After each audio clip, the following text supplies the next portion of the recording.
Welcome to the Slop Temple. We pray this video helps. You begin by launching Prism and creating a new project. Pick the table type that matches your experiment because Prism analyzes differently for XY versus column tables. Once done, import or paste your spreadsheet with clear column headers and set replicates correctly. Make sure to define treatments and units so Prism interprets values properly. You'll save time later by naming data sets and saving the project file. This prevents accidental overwrites and keeps analyses reproducible. Now select the analysis Prism offers that matches your hypothesis.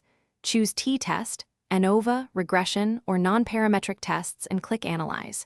You must configure details like paired versus unpaired, equal variance assumptions, and multiple comparison corrections because those settings change p-values and confidence intervals. Once set, preview diagnostic plots and residuals to verify assumptions.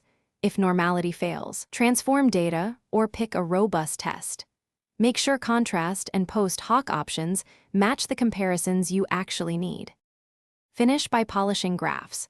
Adjust axis scales, error bar type, tick marks, and symbol sizes so figures communicate data clearly.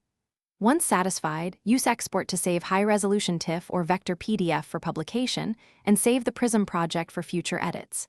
If numbers or labels change, rerun the analysis to update tables and graphs automatically.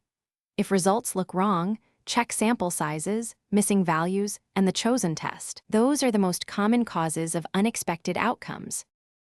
Thanks for watching. Consider subscribing if we helped you.